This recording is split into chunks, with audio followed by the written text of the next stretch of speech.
Hello students, अभी तक हमने देखा था फंडामेंटल में पी एंड एल एप्रोप्रिएशन और उनके कैपिटल अकाउंट के दो मेथड, चाहे वो फिक्स मेथड हो चाहे आपका फ्लक्चुएटिंग कैपिटल मेथड हो। अब इसमें थोड़ा सा हम और आगे बढ़ते हैं और कॉन्सेप्ट को अपने और ज़्यादा क्लियर करते हैं बच्चों।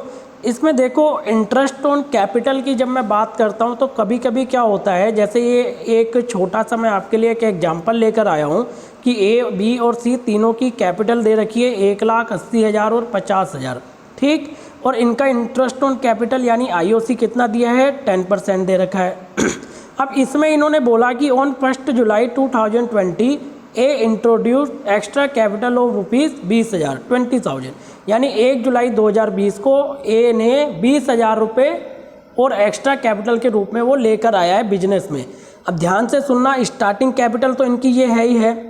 ये मैं वो क्वेश्चन बता रहा हूँ कि जब अलग अलग डेट पे अलग अलग पार्टनर नया पैसा लेके आते हैं, जैसे कि स्टार्टिंग कैपिटल इनकी ये थी और फिर बीच में 1 जुलाई 2020 को ए इतना एक्स्ट्रा पैसा लेकर आया। इसी तरीके से बी भी कुछ पैसा एक्स्ट्रा लेकर आया है। वो कब लेकर आया है, 1 अक्टूबर 2020 को। कितना लाया, 10,000। सी कुछ नहीं लाया एक्स्ट्रा, तो उसका तो सिर्फ स्टार्टिंग पे होगा। अब ऐसे केस में इंटरेस्ट ऑन कैपिटल कैसे हमें कैलकुलेट करना है बच्चों, इसमें देखो, पहले आप ए का निकालोगे जब, तो ए का इंटरेस्ट ऑन कैपिटल कैसे निकलेगा, जब हम फॉर द सेशन ऑफ 2020-21 की बात कर रहे हैं, 2020-2021, तो देखो स्टार्टिंग कैपिटल पे तो पूरा ही निकलता है, क्योंकि देखो ए की कितनी है, 1 लाख है, तो इस पे हमारा पूरा निकला 1 लाख पे 10%, 10,000। एडिशनल पे उतना लगता है जितने महीने का लगना है। अब जैसे कि एक कब लेकर आया, 1 जुलाई 2020 को ये 20,000 रुपये एक्स्ट्रा लेकर आया ना, तो 1 जुलाई 2020 से 31 मार्च 2021, क्योंकि सेशन कब खत्म होता है आपने पढ़ा होगा, फाइनेंशियल ईयर कब होता है, 1 अप्रैल से 31 मार्च। तो यानी कि ये जो सेशन एंड हो रहा है 2020-21 ये कब हो रहा है, 31 मार्च 2021। अब यानी 1 जुलाई जब वो लेकर आया है पैसा, वहाँ से लेके 31 मार्च 2021 तक, सेशन ख़त्म होने तक 9 महीने। तो ये जो एक्स्ट्रा पैसा आया है, इस पे 9 महीने का इंटरेस्ट ऑन कैपिटल निकलेगा। कितना आया, 1,500। अब इन दोनों को जोड़ दिया तो टोटल जो ए का इंटरेस्ट ऑन कैपिटल बना बच्चों, वो कितना बना, 11,500 रुपये। अब इसी तरीके से बच्चों बी का भी आईओसी निकलेगा। देखो स्टार्टिंग कैपिटल पे तो पूरा लगा 80,000 का 10%, क्योंकि स्टार्टिंग कैपिटल कितनी थी, 80,000 थी, तो 8,000 लग गया। बाकी एक्स्ट्रा कैपिटल कितनी लाया था, 10,000 लाया था। कब लाया था, 1 अक्टूबर 2020। 1 अक्टूबर 2020 से 31 मार्च 2021 तक कितने महीने हो गए, 6 महीने हो गए। तो कितना लगा, 500 रुपये, टोटल 8,500 रुपये। इसी तरीके से सी का भी आईओसी निकाला, तो सी की कितनी है स्टार्टिंग कैपिटल, 50,000। तो एक्स्ट्रा कैपिटल वो लाया नहीं, तो सिर्फ 5,000 रुपये लगेंगे जो स्टार्टिंग कैपिटल है। अब इसे जब आप पी एंड एल एप्रोप्रिएशन में शो करोगे तो 2 साइड में, क्योंकि आपको पता है मैंने कई बार बता चुका हूँ पी एंड एल एप्रोप्रिएशन का फॉर्मेट, 2 साइड में आप आईओसी कर दोगे, ए की इतनी, बी की इतनी और सी की इतनी, है ना दोस्तों। बच्चों समझ आई होगी, ये चीज़ बहुत ही आसान है, ये तो इसमें तो कोई दिक्कत मेरे हिसाब से आनी नहीं चाहिए। अच्छा, अब इसमें थोड़ा सा हम और आगे चलते हैं। When opening capital is not given. अब बच्चों मान के चलो कि ओपनिंग कैपिटल आपको क्वेश्चन में नहीं दी है पार्टनर की। एक चीज़ ध्यान रखना कि जो इंटरेस्ट ऑन कैपिटल होता है ना बच्चों, वो हमेशा ओपनिंग कैपिटल पर ही चार्ज होता है। और अगर आपको कभी क्वेश्चन में ओपनिंग कैपिटल नहीं दी है तो आपको वो फाइंड करनी पड़ेगी। अब कैसे फाइंड करोगे, कैपिटल एट द एंड आपकी कितनी है, जैसे आपको मान लो कि क्वेश्चन में एक एंड टाइम पे एक कैपिटल दी होगी कि कितनी कितनी कैपिटल आपको दे रखी है, एंडिंग कैपिटल दी होगी। उसमें आप क्या करोगे, ड्राइंग जोड़ दोगे, प्रॉफिट माइनस करोगे, एडिशनल कैपिटल माइनस करोगे और लॉस ऐड करोगे, मतलब उल्टा करना होता है। देखो ये क्या होता है कि हम नीचे से ऊपर आ रहे हैं, है ना। जैसे आपने 11th क्लास में जब फाइनल अकाउंट पढ़ा होगा तो उसमें आप कैपिटल में प्रॉफिट जोड़ते थे और लॉस माइनस करते थे, याद होगा आपको, लॉस माइनस प्रॉफिट प्लस। उसमें सीधा सीधा चलता था कि प्रॉफिट हुआ ऐड कर दो, लॉस हुआ माइनस कर दो। लेकिन जब हम एंड से नीचे से ऊपर की ओर आ रहे हैं, क्योंकि हम नीचे से ऊपर की ओर आ रहे हैं, एंड से ओपनिंग की तरफ जा रहे हैं, तो सारी चीज़ें उल्टी हो जाती हैं। जो ड्राइंग हम माइनस करते थे वो ऐड हो जाएगी, जो प्रॉफिट हम प्लस करते थे वो माइनस हो जाएगा, मतलब उल्टी चीज़ें हो जाएंगी। बात समझ रहे हो, एडिशनल पैसा लगाना एक तरह से एक्स्ट्रा लगाना है, प्लस होना चाहिए, लेकिन क्योंकि हम नीचे से ऊपर आ रहे हैं तो इसलिए ये माइनस हो जाएगा। ये चीज़ आपको याद रखनी है, मतलब उल्टे रूल चलेंगे, जो चीज़ माइनस होती है वो प्लस, जो प्लस होती है वो माइनस, क्योंकि हम नीचे से ऊपर आ रहे हैं। ठीक है बच्चों। अब जैसे कि अब ये आपने देख लिया कि ये इसका फॉर्मेट होता है when opening capital is not given. फिर से बता रहा हूँ, एंड की कैपिटल दी होगी, उसमें ड्राइंग ऐड कर दो, profit minus, additional capital minus और लॉस प्लस, फिर आपकी ये क्या आ जाएगी, ओपनिंग कैपिटल आ जाएगी और इस पर आप अपना आईओसी कर सकते हो। जैसे कि अब मैं आपको एक इलस्ट्रेशन दिखाता हूँ बच्चों। जैसे कि ये दे रखा है कि Josh and Krish are partner sharing profit and loss है 3-1। दो पार्टनर हैं जोश एंड क्रिश, 3-1 में अपना प्रॉफिट लॉस बांटते हैं। उनकी कैपिटल भी दे रखी है 1.5 लाख रुपये, 75,000 रुपये।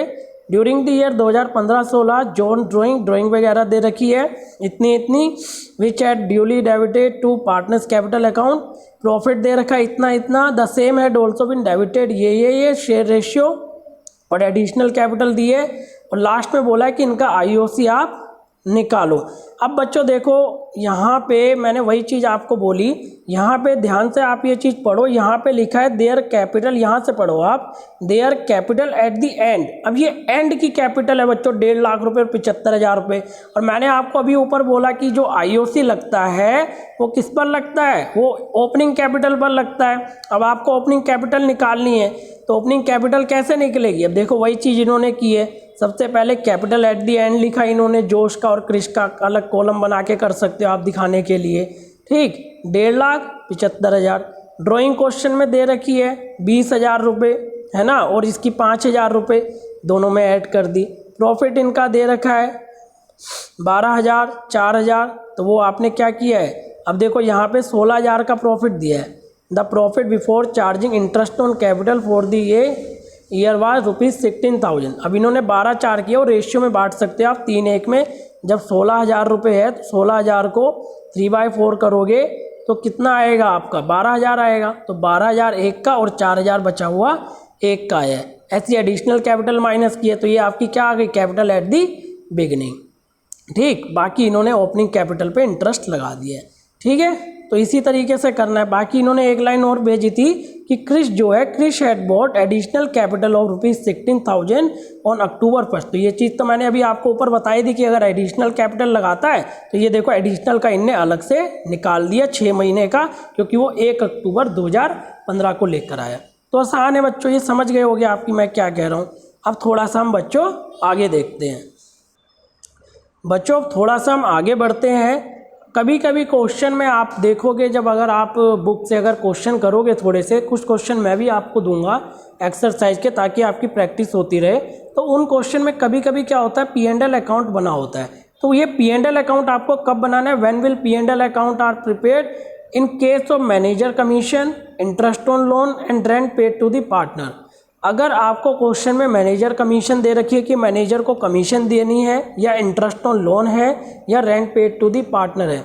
बच्चों यहाँ पे मैनेजर कमीशन की बात हो रही है, पार्टनर कमीशन की नहीं, क्योंकि पार्टनर कमीशन तो P&L एप्रोप्रिएशन में आता है, आपको फॉर्मेट याद होना चाहिए। अब जब हम मैनेजर कमीशन की बात करते हैं, अगर कभी भी मैनेजर कमीशन जैसा पॉइंट, इंटरेस्ट ऑन लोन और rent paid to the partner, अगर कोई रेंट पे कर रहे हैं पार्टनर को, जैसे हो सकता है कि जो पार्टनर हो उसकी कोई बिल्डिंग और वहाँ पे बिजनेस चल रहा हो और सभी पार्टनर मिलके उसे एक पार्टनर को किराया दे रहे हो कि भाई उसके बिल्डिंग में हम अपना सारा काम चला रहे हैं तो उसे भी ज़्यादा नुकसान ना हो। तो ऐसे केस में, इन 3 केस में कब बनता है P&L अकाउंट, इन 3 केस में P&L अकाउंट बनता है। अब होगा क्या, जैसे कभी अगर मान लो आपको क्वेश्चन में NP तो आपको दिया ही होगा, ये P&L अकाउंट का एक फॉर्मेट बता रहा हूँ मैं। अब P&L अकाउंट में क्या करते हैं, बाय NP आप लिख दोगे जो आपको क्वेश्चन में दिया होगा। इसके बाद अगर मैनेजर कमीशन है तो टू मैनेजर कमीशन लिख दो, इंटरेस्ट ऑन लोन है तो interest on loan to side में, या रेंट पेड है, ये तीनों चीज़ें इधर। इनमें से कोई भी एक भी चीज़ दी है तो आप टू साइड में लिखो, और बाकी जैसे मान लो यहाँ 1 लाख है, ठीक, मान लो मैनेजर कमीशन दी है 10% यानी 10,000। अब बाकी कितना बचा, 90। तो ये जो 90,000 आपका बैलेंस आया, ये जो प्रॉफिट आया बैलेंस का, ये ट्रांसफ़र कहाँ हो जाएगा, P&L एप्रोप्रिएशन में।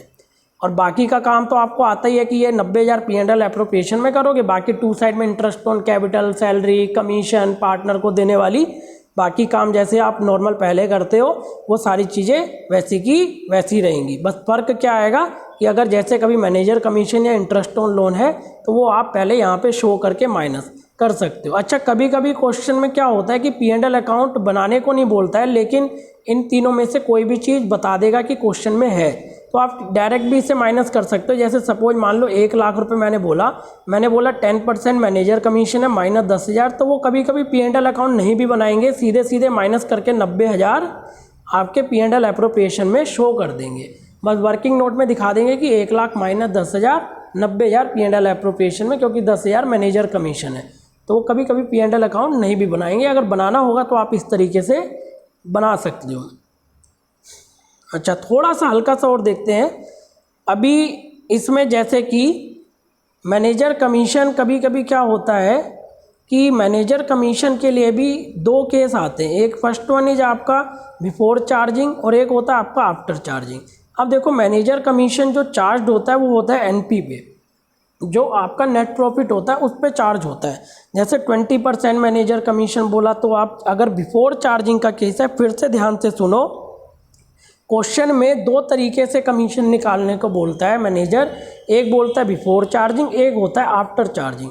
इन केस बिफोर चार्जिंग जैसे 20% बोला तो हम 20/100 सीधे सीधे 20/100 कर सकते हैं।